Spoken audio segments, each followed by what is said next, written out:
In this video, I'll show you 3 simple but excellent exercises to tame that awful sounding B chord. Let's do it. Hi, I'm Tomas Michaud from Real Guitar Success, where I help you learn guitar and to love your guitar playing journey. The B chord is one of the most difficult chords for beginners to learn to play smoothly and clearly. But even the infamous B chord gives way to focused, methodical practice. Here are 3 exercises that'll work every time.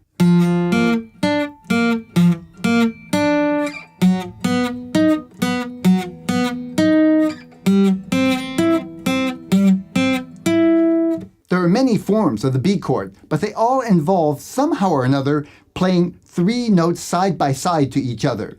One of the easier forms is to play the B chord like this, but even if you play bar chord, you'll still need these 3 fingers. The other technique is to use a partial bar, which is even more difficult for most people. We're going to focus on learning to put these 3 fingers side by side before we deal with the bar chord part. This first exercise prepares those fingers in a way that's actually fairly easy, but you'll be surprised at how effective it is. I call this exercise the triple finger workout. And even though it's fairly simple, you'll be amazed at how effective it is. Let's start by putting our second finger on the 3rd fret on the 4th string. Now right next to it, the 3rd finger on that same 3rd fret, and then the pinky right next to it. You won't be able to place them exactly even with the fret, but get them as close as you can. Now start by plucking the 4th string with the pick, and then release the finger. So you're making a staccato sound. I press down with my left hand, strike, and then release. What you're doing is pulsating. You're pulsing the string and then letting go, getting a clear sound. It's much easier to get a clear sound this way than to worry about all 3 strings at once. So it sounds like this. Pulse, 4th string, 3rd string, 2nd string, then back to the 3rd string, and back to the 4th string, 3rd, 2nd, and that's 1 round. Faster, it sounds like this.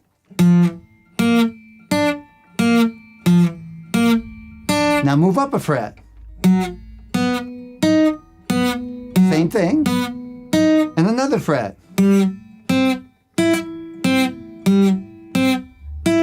Now, I normally go up to the 7th fret, but you can go higher if you want, and if you're really ambitious, you could go ahead and practice coming down. Do it a little bit at a time, maybe 3-5 minutes max, and possibly several times a day if you want to progress even faster. Exercise number 2 is called moving up to B.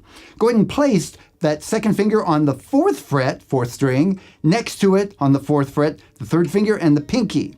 Again, get as close to the fret as you can without actually touching it. Now, we're leaving that 1st finger available. Start with the 4th string, 3rd, 2nd, 3rd, 4th, 3rd, 2nd. Now we're going to the 1st string. And as I go to the 1st string, I place my 1st finger down on the 2nd fret.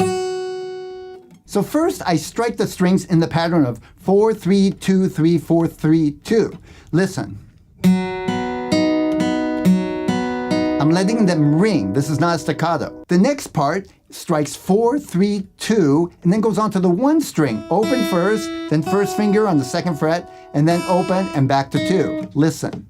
4, 3, 2, 3, 4, 3, 2. Now the next part.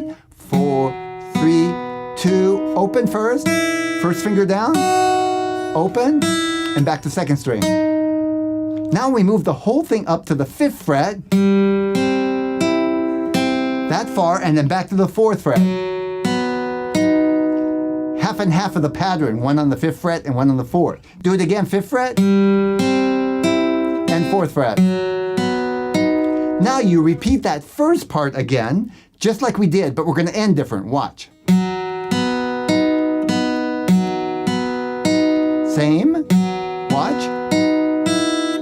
Now coming down, and I hit the 5th string, put my 1st finger on the 2nd fret. And that's actually preparing you for the more complex B chord.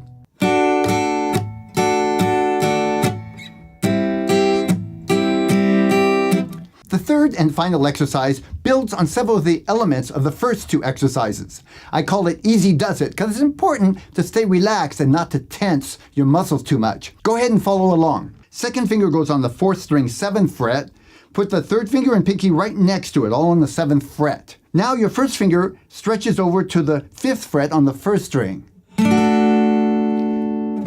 That actually forms a D chord. It's the same fingering as a B chord, but in a different position. Now we move that whole thing down 2 frets to a C chord.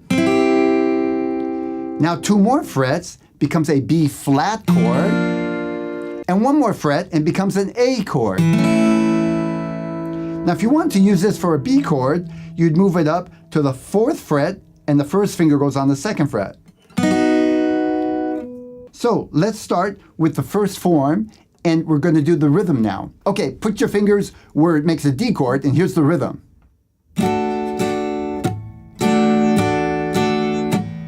I'm making that muted sound by lifting my fingers on the left hand. Don't worry if some of the other strings sound. That's not important at this point. So you go down, up, and then as you strike the strings, you lift the left hand and make that muted sound. Mute on the way up, and then down, up. I'm pressing the chord to make the sound, and then mute, and stop there. So it's 1 and 2 and 3 and 4. Down 2 frets. 1 and 2 and 3 and 4. 1 and 2 and 3 and 4. And then A. 1 and 2 and 3 and 4.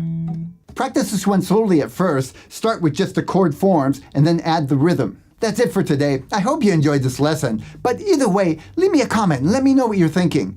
Like, dislike, either one. I just want to know. Learning guitar is a journey, not a destination. And you really do deserve to love your journey. I'm Tomas Michaud. Hope to see you again soon.